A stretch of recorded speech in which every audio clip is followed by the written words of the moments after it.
بسم الله الرحمن الرحيم. الحمد لله رب العالمين والعاقبة للمتقين والصلاة والسلام على رسوله محمد وآله وصحبه أجمعين.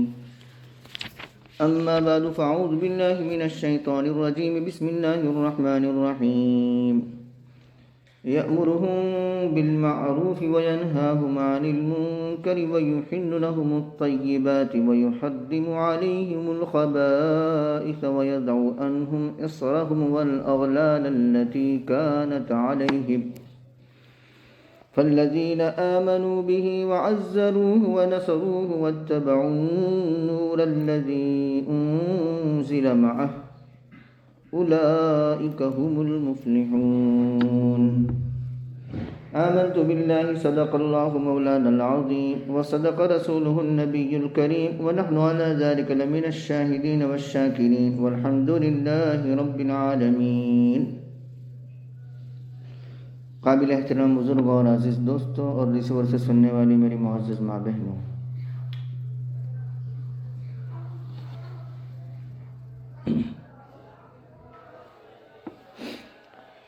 سورۃ الاعراف کی آیت نمبر 157 کا بقیہ حصہ پڑھا گیا ہے. اس کا ابتدائی حصہ پہلے ہو چکا تھا.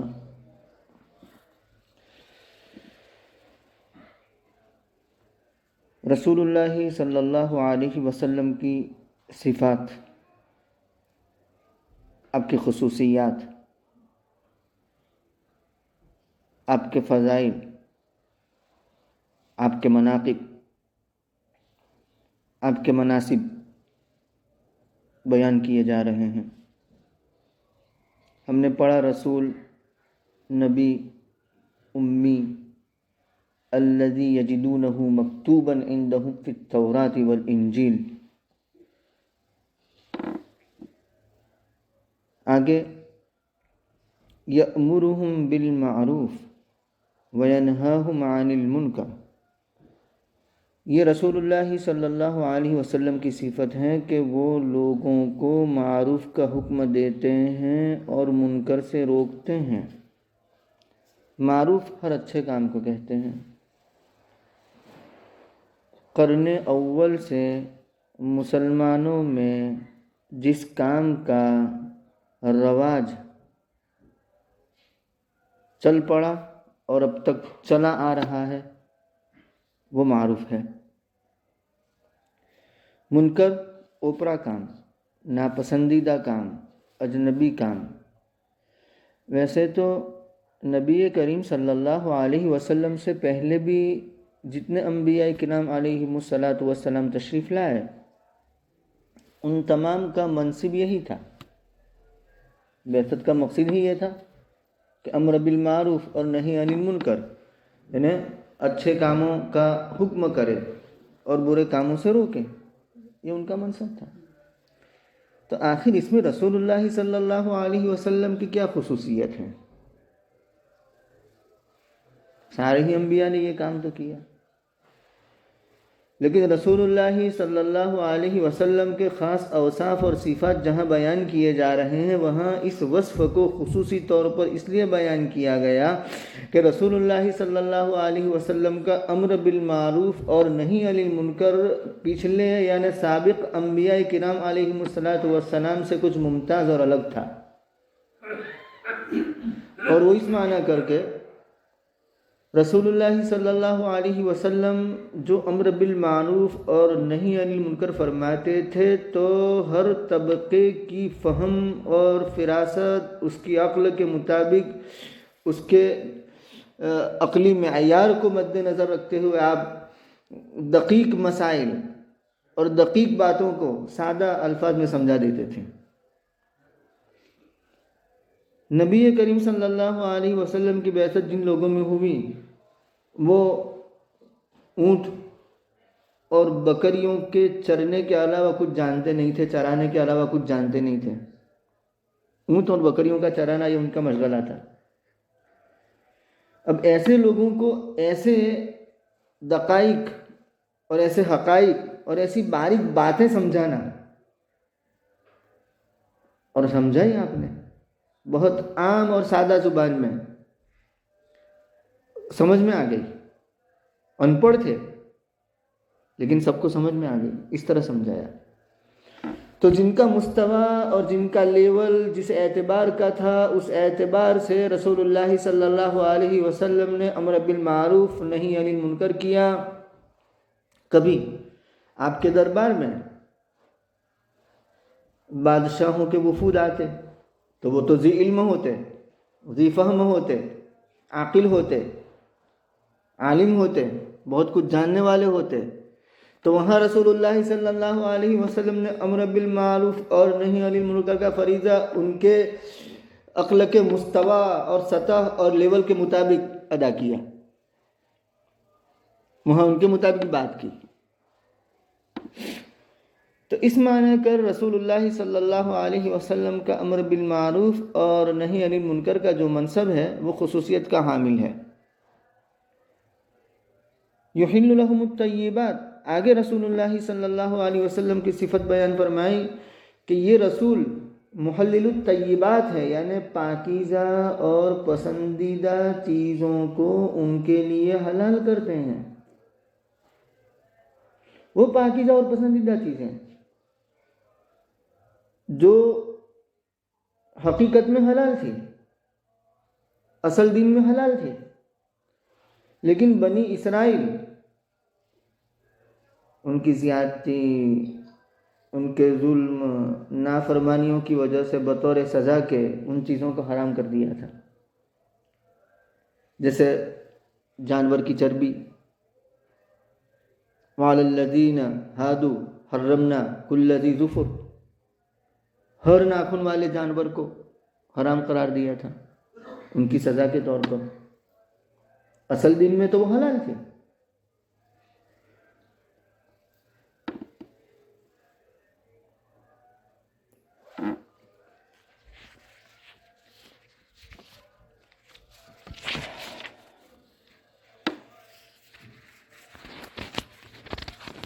جس کو ہم نے سورہ انعام میں پڑھا، وَمِنَ الْبَقَرِ وَالْغَنَمِ حَرَّمْنَا عَلَيْهِمْ شُحُومَهُمَا إِلَّا مَا حَمَلَتْ ظُهُورُهُمَا أَوِ الْحَوَايَا أَوْ مَا اخْتَلَطَ بِعَظْمٍ.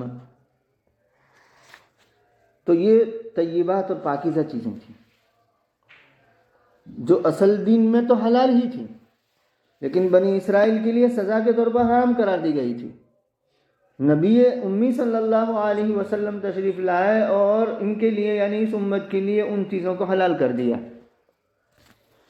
وَيُحَرِّمُ عَلَيْهِمُ الْخَبَائِثَ، ہے نا، سورہ مائدہ میں ہم نے پڑھا فَبِظُلْمٍ مِّنَ الَّذِينَ هَادُوا حَرَّمْنَا عَلَيْهِمْ طَيِّبَاتٍ. فَبِظُلْمٍ مِّنَ الَّذِينَ هَادُوا، یہودیوں کے ظلم کی وجہ سے، ان کی نافرمانی کی وجہ سے سزا کے طور پر حرمنا علیہم، ہم نے ان پر حرام کر دیا کیا؟ پاکیزہ اور پسندیدہ چیزوں کو. آگے نبی کا وصف وَيُحَرِّمُ عَلَيْهِمُ الْخَبَائِثَ، اور ان پر گندی چیزوں کو حرام کرتے ہیں، خبیث چیزوں کو. گندی چیزیں شراب ہے، خون ہے، مردہ جانور ہے، حرام جانور ہیں، یہ سب خبیث چیزیں ہیں. اور اسی خبیث میں رشوت ہے، سود ہے، دھوکہ ہے، یہ بھی داخل ہے. اور اخلاقیات کے اعتبار سے بھی جو خبیث چیزیں ہو سکتی ہیں اس کو اس نبی نے حرام قرار دیا. وَيَدَعُ عَنْهُمْ إِصْرَهُمْ وَالْأَغْلَالَ الَّتِي كَانَتْ عَلَيْهِمْ، اور دور کرتا ہے ان سے ان کا بوجھ اور وہ قیدیں جو ان پر تھی. کیا بوجھ تھے؟ سورہ بقرہ کے آخر میں ہم دعا مانگتے ہیں ربنا لا تؤاخذنا ان نسینا واخطانا ربنا ولا تحمل علينا اسرا كما حملته على الذين من قبلنا. اے اللہ، اے ہمارے رب، ہم پر ایسا بوجھ مت لاد جو ہم سے پہلے لوگوں پر لادا. اور وہ دعا قبول ہوئی، وہ بوجھ ہٹایا. کیا بوجھ تھے، کیا قیدیں تھیں؟ بنی اسرائیل کے لیے یہ حکم تھا کپڑا ناپاک ہو جائے تو دھونے سے کافی نہیں ہوگا، جتنی ناپاکی ہے اتنی مقدار کپڑے کو کاٹ دو۔ بدن پر ناپاکی لگ جائے تو بدن کا وہ حصہ کاٹنا۔ سنیچر کے دن ان کے لیے شکار کرنا حرام۔ مال غنیمت ان کے لیے حلال نہیں تھی۔ مال غنیمت آئی تو اس کو پہاڑ پر رکھ دیا جاتا تھا، آگ آتی اور اس کو جلا کر بھسم کر دیتی۔ مال غنیمت اس امت کے لیے حلال کر دیا، نبی کی خصوصیت۔ بنی اسرائیل میں کوئی کسی کو اگر قتل کر دیتا تھا، چاہے عمدن ہو چاہے خطأً ہو، نوونگلی ان نوونگلی، چوک سے ہو، ہر صورت میں قصاص یعنی جان کا بدلہ جان۔ اس امت میں اس کو ہٹا دیا اور کیا کہا کہ عمدن جان بوجھ کر اگر ہے تو قصاص، اور اس میں بھی معافی رکھ دی گئی، اور اگر خطأً ہے تو دیت یعنی بلڈ منی دے دی جائے گی، لیکن قصاص نہیں ہوگا۔ تو یہ بوجھ تھے، یہ ہٹا دیے گئے۔ آگے یہ تو سارے نبی کریم صلی اللہ علیہ وسلم کے اوصاف کو بیان کیا، اور اس کے بعد مومنین کے اوصاف کو بیان کرتے ہیں کہ کون سے مومنین کامیاب ہیں۔ جن مومنین کے اندر یہ 4 اوصاف ہوں گے وہ فلاح پانے والے ہیں، وہ کامیاب ہونے والے ہیں۔ ان اوصاف کو بیان کیا ہے آگے۔ فالذین آمنوا بہ، وہ لوگ جو آپ پر ایمان لائے۔ نمبر 1 پہلی شرط، وعزروہ، اور آپ کی تعظیم کی، آپ کی توقیر کی، آپ کا اکرام کیا، آپ کا احترام کیا۔ نمبر 2 نمبر 3 ونصروہ، اور آپ کی مدد کی۔ جب آپ بقید حیات تھے اس وقت تو براہ راست آپ کی تائید، آپ کی نصرت اور آپ کی مدد، لیکن جب دنیا سے پردہ فرما گئے تو رسول اللہ صلی اللہ علیہ وسلم جس دین کو چھوڑ کر اس دنیا سے پردہ فرما گئے، اس دین کی تائید اور نصرت، علماء کی تائید اور نصرت، یہ ونصروہ میں آ جائے گا، کہ آپ کی ذات تو براہ راست رہی نہیں۔ چوتھی صفت واتبعوا النور الذی، اور پیروی کی، یعنی مومنین وہ جو ایمان لائے آپ پر، آپ کی تکریم کی، آپ کی توقیر کی، آپ کی تعظیم کی اور آپ کی مدد کی، اور پیروی کی اس نور کی جو آپ کے ساتھ اتارا گیا۔ یہ نور سے مراد قرآن کریم۔ تو پہلی 3 چیزیں رسول سے متعلق، اور آخری چیز کتاب قرآن کریم سے متعلق۔ بھائی نور کو نور اس لیے کہا جاتا ہے کہ اپنے نور ہونے کے لیے اس کو دلیل کی ضرورت نہیں ہوتی، اس کا وجود خود دلیل ہوتا ہے۔ نور کا وجود خود دلیل ہوتا ہے اس کے نور ہونے کی۔ تو کلام اللہ کو، کلام الہی کو، کلام ربانی کو نور سے تعبیر کیا۔ کیوں؟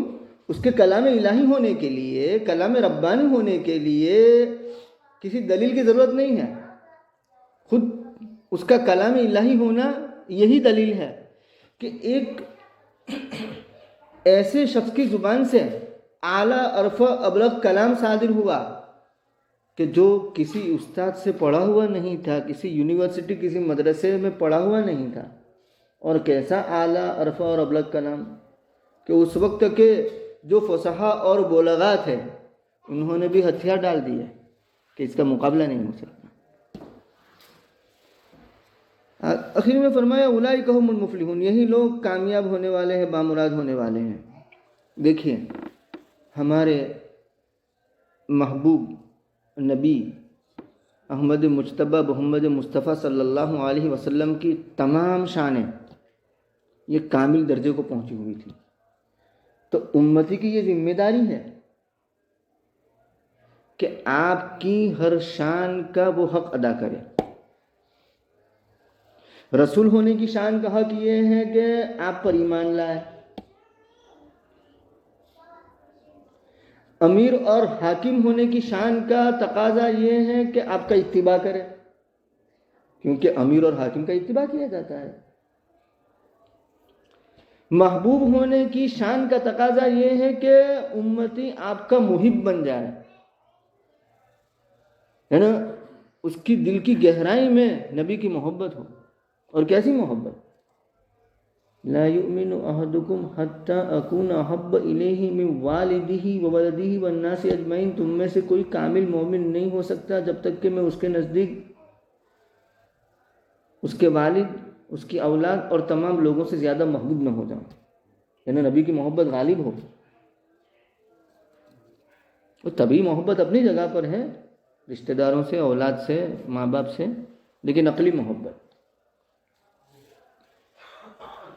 لا یؤمن احدکم حتی یکون ہواہ تبعا لما جئت بہ، تم میں سے کوئی کامل مومن نہیں ہو سکتا جب تک کہ اس کی خواہشات میرے لائے ہوئے دین کے تابع نہ ہو جائے۔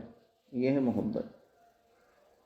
دیکھیے، اتباع اور اطاعت یہ تو تمام انبیاء کی واجب تھی اپنے اپنے وقت میں، جو بھی لوگ تھے ان پر، تو یہ کوئی نئی چیز نہیں ہے۔ لیکن یہاں اتباع اور اطاعت کے علاوہ جو چیز اللہ تبارک و تعالی نے بیان فرمائی وہ توقیر۔ سورہ فتح میں بھی آیا اِنَّا أَرْسَلْنَاكَ شَاهِدًا وَمُبَشِّرًا وَنَذِيرًا، کیوں؟ لِتُؤْمِنُوا بِاللَّهِ وَرَسُولِهِ وَتُعَزِّرُوهُ وَتُوَقِّرُوهُ، تاکہ تم اس پر ایمان لاؤ، رسول پر ایمان لاؤ، اللہ پر ایمان لاؤ، اور توقیر کرو، ان کی تعظیم کرو۔ تو وہاں بھی توقیر کا لفظ آیا، تعظیر کا لفظ آیا، وَعَزَّرُوهُ، وہی ہے۔ تو اطاعت اور اتباع وہ تو ہے ہی، تمام انبیاء کے لیے یہ حکم تھا، ورنہ مقصد ہی فوت ہو جاتا اطاعت اور اتباع نہ ہوتی تو۔ لیکن یہاں توقیر اور تعظیم بھی ہے، اور صحابہ کرام رضوان اللہ تعالیٰ علیہم اجمعین نے وہ عظمت کا حق ادا کر دیا، وہ توقیر اور تعظیم کا حق ادا کر دیا۔ اور قرآن کریم میں آپ کی تعظیم کے لیے ہدایت نازل ہوئی، یا ایھا الذین آمنوا لا ترفعوا اصواتکم فوق صوت النبی، اے ایمان والو تم اپنی آواز کو نبی کی آواز سے اونچی مت کرو۔ لا تقدموا بین یدی اللہ ورسولہ، نبی کے آگے مت بولو۔ صحابہ کرام رضوان اللہ تعالیٰ علیہم اجمعین رسول اللہ صلی اللہ علیہ وسلم کی بارگاہ رسالت کے حاضر باش ہر وقت وہاں رہتے تھے، اور جب ہر وقت کسی کے ساتھ رہا جائے تو اس وقت تعظیم بجا لانا بڑا مشکل ہوتا ہے، لیکن صحابہ نے کر کے دکھایا۔ ابو بکر صدیق رضی اللہ تعالیٰ عنہ جب یہ آیت نازل ہوئی تو اس طرح کلام کرتے تھے کہ پوچھنا پڑتا تھا کہ کیا فرمایا، کان دھرنا پڑتا تھا، اتنی پست آواز میں بات کرتے تھے، ڈر لگا رہتا تھا کہ کہیں اس کی وجہ سے عمل ضائع نہ ہو جائے۔ لا تجعلوا دعاء الرسول بینکم کدعاء بعضکم بعضا، یہ ادب بیان کیا کہ تم رسول کو ایسا نہ پکارو جیسے آپس میں ایک دوسرے کو پکارتے ہو اور بلاتے ہو۔ آپ کا مقام اور مرتبہ بہت اونچا ہے، تو یہ تعظیم، یہ توقیر، یہ تعظیم صحابہ نے کر کے دکھائی۔ آپ کی مجلس کا منظر کھینچتے ہیں کھینچنے والے کہ ایسا لگتا تھا جیسے پرندے صحابہ کے سر پر بیٹھے ہیں، یعنی کوئی حرکت نہیں ہوتی تھی، اور ازراہ ادب کوئی آپ کے سامنے نظر بھر کر دیکھتا نہیں تھا۔ عمر ابن العاص رضی اللہ تعالیٰ عنہ فرماتے ہیں کہ مجھے رسول سے زیادہ کسی سے محبت نہیں تھی، سب سے زیادہ محبت رسول اللہ صلی اللہ علیہ وسلم سے تھی، لیکن اس کے باوجود اگر کوئی مجھے یہ کہے کہ نبی کا حلیہ اور بشرہ بیان کرو، کیسا چہرہ تھا، کیسی ناک تھی، تو کہا کہ میں بیان نہیں کر سکتا۔ کیوں؟ اس لیے کہ میں نے رسول اللہ صلی اللہ علیہ وسلم کو نظر بھر کر دیکھا نہیں ازراہ ادب، تو میں آپ کا حلیہ بشرہ بیان نہیں کر سکتا۔ کیسی تعظیم تھی۔ عروہ ابن مسعود کفار قریش اور مشرکین مکہ کی جانب سے مذاکرات کے لیے صلح حدیبیہ کے موقع پر جب آیا اور اس نے صحابہ کرام کا منظر دیکھا اکرام اور احترام کا نبی کریم صلی اللہ علیہ وسلم کی شان میں،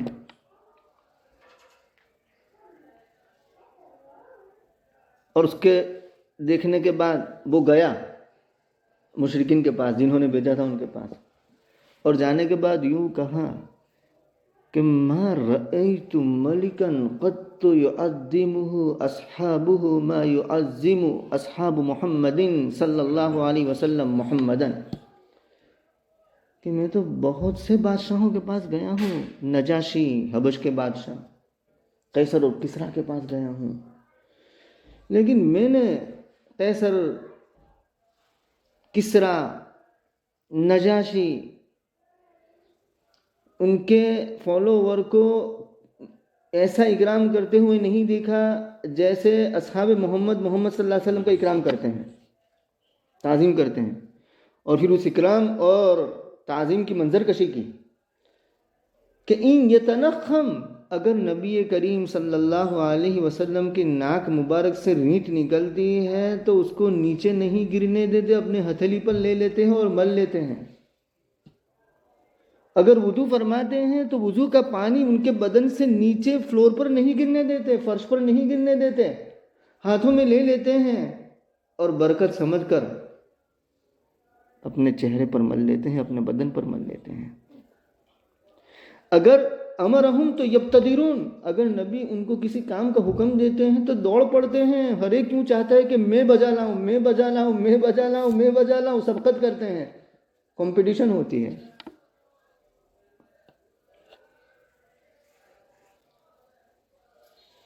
تو کہا کہ میں تو بہت سے لوگوں کے دربار میں گیا ہوں، بڑے بڑے بادشاہوں کے دربار میں گیا ہوں، لیکن میں نے درباریوں کو ایسا اکرام کرتے ہوئے نہیں دیکھا جیسے محمد رسول اللہ صلی اللہ علیہ وسلم کے اصحاب ان کا اکرام اور ان کا احترام کرتے ہیں۔ اور اس کے بعد اس نے یہ کہا کہ خیر اسی میں ہے کہ وہ جو بات کہتے ہیں وہ قبول کر لو، مان لو۔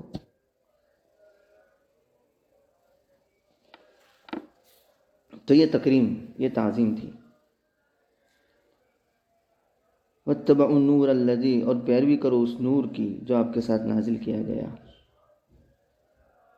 تو چوتھی جو شان ہے رسول اللہ صلی اللہ علیہ وسلم کی، کمالت نبوت، کامل درجے پر تھے، تو اس وجہ سے ان کی تکریم کی جائے، ان کی تعظیم کی جائے۔ تو رسول کی شان کا حق یہ ہے کہ ایمان لایا جائے، امیر اور حاکم کی شان کا حق یہ ہے کہ اتباع کیا جائے، محبوب کی شان کا حق یہ ہے کہ محبت کی جائے، انتہائی درجے کی محبت، گہری محبت۔ اور کمالات نبوت کی شان کا تقاضا یہ ہے کہ آپ کی تکریم اور آپ کی تعظیم کی جائے۔ تو یہ چار اوصاف جس میں ہوں گے تو کہا کہ وہ شخص کامیاب اور بامراد ہے۔ وہ لوگ جو ایمان لائے آپ پر اور آپ کی تعظیم کی اور آپ کی نصرت کی اور پیروی کی اس دور کی جو آپ کے ساتھ نازل ہوا، تو یہی لوگ فلاح پانے والے ہیں۔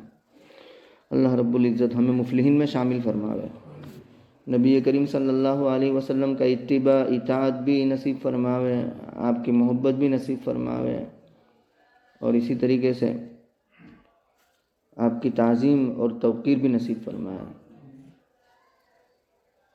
مدینہ منورہ جاتے ہیں تو وہاں ہمارے اکابرین سے ایسی ایسی باتیں ثابت ہے کہ وہاں بھی آواز بلند کرنے سے وہ گریز کرتے تھے، بچتے تھے۔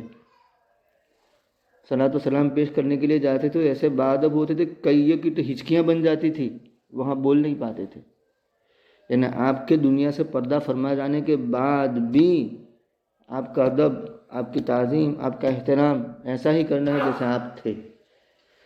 وہاں جانے کے بعد ویڈیو بنا رہے ہیں، کوئی یعنی بس وہ ایک خانہ پوری ہے، جا رہے ہیں اور کر رہے ہیں۔ کسی کا وہ دل کی توجہ کے ساتھ، دھیان کے ساتھ جو نبی کریم صلی اللہ علیہ وسلم کی طرف توجہ ہونی چاہیے، وہ بات بہت کم نظر آتی ہے۔ اللہ رب العزت ہم سب کو وہ چیزیں نصیب فرمائے جو ہمارے اکابرین کو نصیب تھی، یعنی ادب، تعظیم، توقیر۔ سبحان اللہ و بحمدہ، سبحانک اللہم و بحمدک، ونشہد ان لا الہ الا انت، نستغفرک ونتوب الیک۔ الحمد للہ رب العالمین۔